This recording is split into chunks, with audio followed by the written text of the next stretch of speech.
screens. Now let us discuss about the cathode ray oscilloscope and cathode ray tube. These are the earlier display devices which were used in place of the present age LCD and LED screens. We have to understand the operation of these particular devices to know the communication system which is present in the today's era. Now what we have, what is our present communication? It is related with the satellite communication. There are satellites, they receive the signals and they transmit that signal to the antennas available on the earth. So the normal communication system which is present in the present age involves antenna and the rotating satellite around the earth. Now what is next? The next is the presence of the television. Now we'll see the example of television. You might not have seen such kind of television. It was the earlier days television. There was a blur screen like this when there was no signal. Only having satellite or an antenna is not enough. We should also have a gadget which can receive that particular signal. Wherever you are, right now you might be sitting in your dining hall and watching this video, but there are still multiple signals rotating around you. You may be texting someone, that text message is available. If you may be calling someone, calls messages are there. If you are listening FM signals are there. You watch television signals are there. But to access all these signals separately, you need a particular gadget or the application. For that, you have to understand how exactly they work. Now when we send the data, say from the satellite to the antenna, then we also have the small dish antennas at home. So how that particular communication takes place? Let us have a look on it. Say we get some signal at our antenna and then it is transmitted to the users. User may be using that particular data on mobile phone or laptop or television. Now this is the overall structure of any communication. Then what happens when the signal is received by an antenna which is available at your house, maybe some dish antenna. That dish antenna is connected with some cable and that cable might be connected with your television and you get ready-made audio and video signals on the screen. But what exactly happens behind that particular screen is part of our study. How exactly we get the moving people on the screen? How these things take place? That is very important in terms of understanding the functioning of CROs and CRT. So next topic, let us have a zoom look on the PPTs and let us discuss them. Now we have discussed about the communication system. While receiving the signals on television, a laptop or any other gadget, a lot of communication is involved. Now what is our matter? Today's discussion is about what happens when this particular signal gets inside the television or laptop. So let us have a look on the monitors.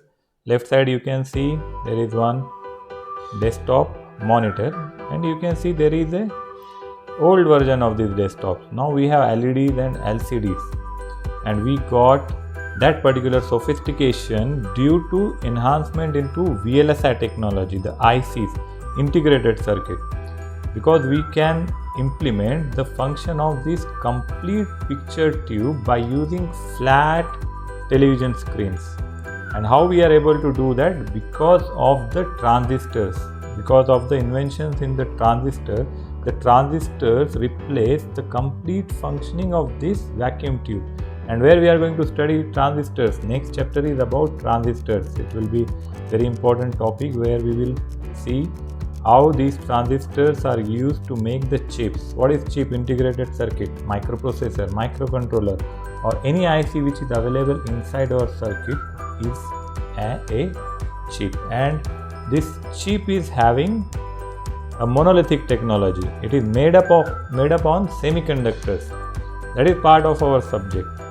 But before inventions in this particular technology, earlier televisions and the displays we are using the CRT, cathode ray tube. So cathode ray tube is used in the output device, and it is also used in very important gadget which we need to use in the laboratory. It is called as CRO. So CRO is also part of our study.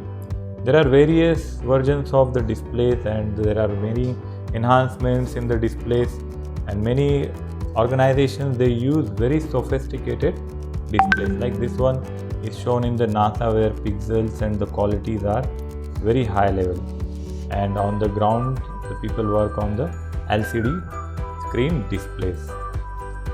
Now while talking about the signals, what we are talking, we get some signal from antenna or router, then through wire it is connected with the television. Now that particular signal which is available in the air gets converted into electrical signal by using an antenna, and that antenna wire is connected with television, and we get output on the screen. On screen we get some moving objects or something, but that signal will never fall out of your screen. It has a meaning in some kind of pixels. It is just a display of the variation in electrical signal, and we have to study that particular variation, how technically it involves. Before that, let us discuss about the history about this particular system, and who the people who were involved in giving us such a beautiful technology. So first concept was invented in 1996 by Braun, and he used it in the oscilloscopes, that is CRO, cathode ray oscilloscope. Those are simply called as scopes also, or oscilloscopes also. And after that, after using it in laboratories, then other people like Philo, he developed CRT for the televisions and another electronic displays. In previous slides, we have seen how these displays are used. Earlier displays were black and white. Now what is our lab equipment? Lab equipment we are going to see practically in next session about CRO.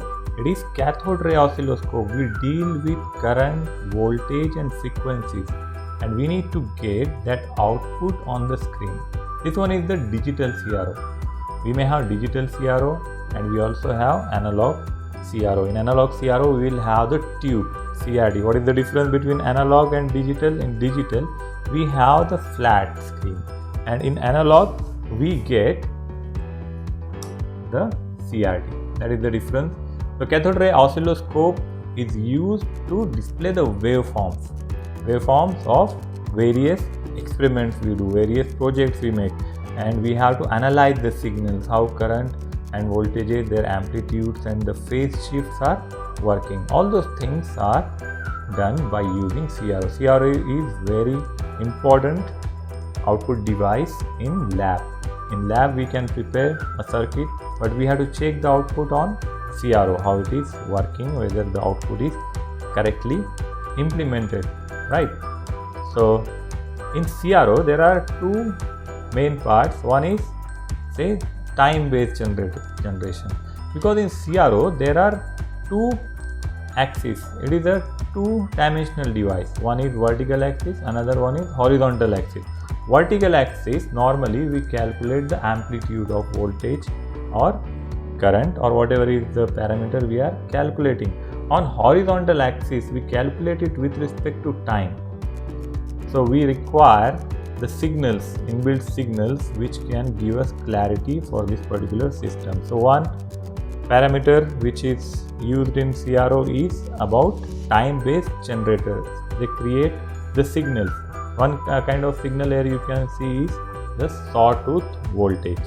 How exactly it works, we will see in the coming slides. Then another one is sawtooth generator, which is also, here we can see the sawtooth generator signals where we are using a transistor. This symbol belongs to transistor. That is part of study in next chapter.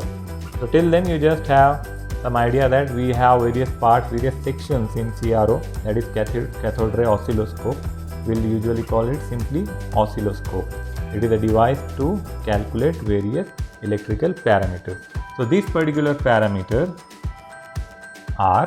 they require some kind of signal. So those signals are created by using various circuitries. One such circuitry uses transistor to create this sawtooth generator. Then now let us see how exactly this monitor works. We have some electrical signal. What we are saying, from antenna we get some electromagnetic waves, then they go to the receiver antenna, then receiver antenna will convert them into electrical signal. Electrical signal flows in terms of current. Current is nothing but flow of electrons, and when they reach at the back of the CRT, then their actual work starts. We use the concept of anode and cathode, one positive and another one negative terminal. So this is something, a general diagram for this particular CRT, cathode ray tube. One end we have cathode, another end we have anode, and this particular left side is connected with the input, maybe from the antenna or maybe from the circuit if it is CRO. If it is laptop, it may be coming from some router, right? Or it may be coming Wi-Fi along with some Wi-Fi signal to laptop, and their antenna is transferring this signal. So there are different type of monitors available. There may be monochrome, black and white, grayscale, or color. So this is one example of monochrome monitor, very early days monitor, when there was no invention of CD drives and the pen drives or memory chip. There were a floppy disk. You might have, someone of you might have seen floppy disk, or else you can search on Google. Earlier the memory device, like today we use memory cards and the pen drives. Earlier there were floppy disks. Those floppy disks were bulky and they had very small size, 1 MB or 2 MB, and we had to use it inside the computers, and those computers were black and white and very heavy, bulky, and not so attractive like the way we have today. And the basic concept of this CRT, the picture tube or cathode ray tube, is based on the movement of electron between cathode and anode. Electrons are negatively charged particles. All of us know that electrons are negatively charged particles and they get generated at negative terminal. Cathode is negative terminal. It's same like in PN junction. We have cathode and we have anode. At negative terminal will not keep these electrons, because similar charges they repel and opposites attract. So these electrons will try to go towards the anode. You are receiving some signal from antenna and it is converted into electrical signal. That is in the variation of current. Current is nothing but electron. Now this particular cathode, when it gets heated, this electron beam will get generated inside the vacuum. CRT is a place in vacuum. We create a vacuum in that particular tube, and then in that tube that beam travels from cathode to anode, right? And like that we get it on the display. We'll see more details here. There is another experiment. Earlier you might have studied in the physics about Thomson's experiment. He used one cathode, anode, and he accelerated the electron beam. It uses electrostatic and magnetostatic concept for the deflection. Now electron gun has generated electron, and if we don't give direction, it will go and strike on single point. So we will get display on the screen on a single point only, but we may have moving people, someone may be singing or someone may be teaching, or there are so many other, there may be cartoons or the games, and there are so many things you need to get display on the entire screen. For that, the entire screen is a two-dimensional place. Our screen is two-dimensional. We have one vertical and one horizontal. So on these two planes, all the signals must be displayed properly. As the signal comes, it should go and strike on the proper place of the screen. For that we use electric fields. There will be plates. Electric and magnetic field is used to deflect this particular signal, the electron beam coming from the electron gun, on the desired position on the screen. It will strike behind the screen and we get output outside the screen. We use some particular material, phosphor, that we will discuss in this. So this is the basic concept of this particular thing. So we use deflection system where we have, say, polarity 1, polarity 2. It is connected with some high voltage. High voltage is applied when we give, how to give direction to electron. When electrons move, when we apply some battery voltage or give particular direction for the flow of current, we have to apply some electric field. How do we apply electric field? By applying a voltage. So here we have voltage source. We apply high voltage source here, and this high voltage source is applied to the plates, two plates. It creates some electric field. It gives acceleration to the electron. It gives some speed to the electron, and this electron, high speed electron, they get deflected as per the requirement of our signal. So suppose if the signal should appear on the position Y1 on the screen, and these are the polarities. The top one is positive, the bottom one is negative. If we rotate the polarity, then we will get opposite deflection, equal and opposite. So rather than striking on Y1, the signal may strike on Y2. So like that, if polarities are changed, the striking or the angle of this particular system which is going to strike will change. So we have to understand this concept. There will, along with electric field, there will be a magnetic field. Magnetic field is generated with a magnetic field created by current carrying conductor. Here for representation we are using just one south-north magnet. This actual magnet we don't use. And another deflection is for magnetic. We receive the voltage source from the wires or from Wi-Fi antenna, and then it enters inside the system. Then we have to deflect it in horizontal as well as vertical manner. So here we can see this force is product of charge, its velocity, and magnetic field density. This is B is density, magnetic density. V, small v is velocity of electron, and Q is charge on the electron. So this particular force is related with the electric charge and magnetic field, and electrons have, of course, electrons have some velocity. Then we get various displays. So either we want horizontal, we want vertical, all kind of displays will be given by the deflection by using electrostatic and magnetostatic, right? Then what do we have? We may have the deflection coils, right? There is a filament, the cathode should get heat, the heated cathode generated the electron beam, electron gun, and those electron beams are struck on the screen from inner part, right? So this is the complete block diagram of the CRT. So what we have? We have high voltage, low voltage supply we give to the system. Then we need amplifier. So first we get this cathode. Yeah, there is a heater. Electron beam gets generated. Then we have anode. From cathode electron is generated. We have anode. Then we have plates. We have vertical deflection plates and we have horizontal deflection plate. There are two types of plate: horizontal deflection plate and vertical deflection plate, right? So these plates are used to move it on the screen, horizontal and vertically.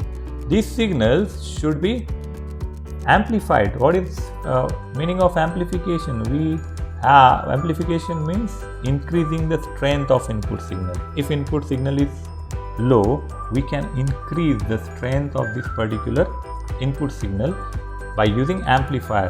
In normal sound system we use amplifier. Why we use that amplifier? Our sound signal may be weak. To enhance it, to amplify it, to increase it, we use amplifier. So here also we are dealing with signals, so we need some amplifier. So here we have vertical amplifier. There may be delay between the signals. We have delay line, time based generator we have discussed just now. We have trigger circuit. All those things we will see in the consecutive chapters. Right now we have to just focus on the structure of CRT. You will see one more block diagram. How to remember this? You can just simply practice the basic elements you can remember, and one by one you can draw the other things. Like you need a heater, right? You need horizontal, vertical plates, you need some supply and other things you can attach along with this. Where we can see the animation. CRO consists of CRT, the cathode ray tube. We need amplifier, we need delay line, we need horizontal amplifier, time-based generator, triggering circuit to trigger, to start, to begin that particular system, and of course we require power supply to run this system, and our signal gets output on the screen from the inner part. Then we have two types of monitors. One is digital and another one is analog, by using picture tube or by using ICs, right? In color monitors, we'll discuss briefly about color monitor. Color monitor, what happens inside? We get the signal when we have some color display. Then there is actually three colors which creates all other colors, like red, blue and green. There are mixers of only these three colors. Basically we use only these three colors, and by mixing the appropriate colors out of these three, we get all the different colors available on the monitor. And this particular group of the combination of color is called as pixels. The group of dots form pixels on the image, right? So for example, if we add green and red, we get yellow, right? Like that, there are various combinations, we get the color. By adding these color, we get all other different colors. We don't get all different colors tubes inside. There is no actual color box inside. There is generator of these three colors, and they mix the signal according to the input signal. Then what is the principle of the display? Just now we are talking about the pixel. We usually talk that image pixels are very low or resolution is very low. All those terms are related with the monitor and screen images. So these particular elements on this particular, if we have a smiley, so these are, if you zoom it, you get some square boxes.